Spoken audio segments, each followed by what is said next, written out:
Obedience by George MacDonald. I said, "Let me walk in the field." God said, "No, walk in the town." I said, "There are no flowers in there." He said, "No flowers, but a crown." I said, "But the sky is black. There is nothing but noise and din." But he wept as he sent me back. "There is more," he said. "There is sin." I said, "But the air is thick, and smog is veiling the sun." He answered, "Yet souls are sick, and your work is yet undone."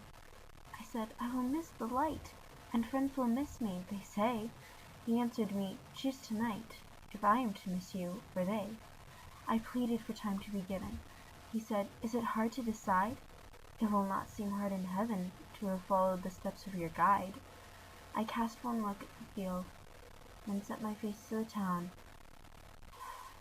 He said, "My child, do you yield? Will you leave the flowers for a crown?" Then into his hand went mine, and into my heart came he, and I walk in a light divine, the path I had feared to see.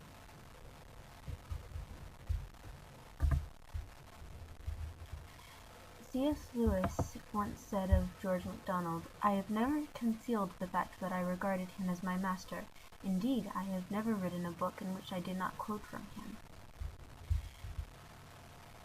George MacDonald was a Scottish author, poet, and minister. Throughout his lifetime, he published many poems and novels and inspired many well-known authors such as J.R.R. Tolkien and C.S. Lewis. He specialized in children's books, science fiction, fantasy, and religion. According to Goodreads.com, his most famous novel was The Princess and the Goblin.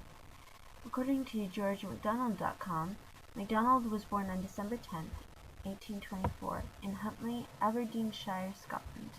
He attended Highbury Theological College in 1848. In 1846, MacDonald published his first poem in the Scottish Congregational Magazine. In 1851, he married Louisa Powell. Together, they had 6 children, 4 of which they outlived. MacDonald died on September 18, 1905, at Ashted in Surrey. He was cremated and his ashes buried at Bordighera beside those of his wife. Now on to the actual poem. In the first 4 stanzas, a person is having a conversation with God. It would seem that God is trying to get the person to reach out to others, but the person is refusing, because he'd rather have other things. This is similar in many conversations that people will have with God when he is trying to convince them to do something they would prefer not to. However, in the 5th and 6th stanzas, there is a shift in the tone the narrator is using. It would seem that he is no longer in control of the conversation and that God has gained the upper hand. God is no longer being simply polite, but demanding a decision. As is the case with some Christians, MacDonald is very convicting at this point, to show what God tries to tell many believers. Lastly, the final stanza is a concluding decision. It says, "And I walk in a light divine, the path I had feared to see." MacDonald makes a point of this to show that God takes some believers down roads they would have rather not traveled, but once they are actually on it, they can walk in the blessed divinity and reassurance.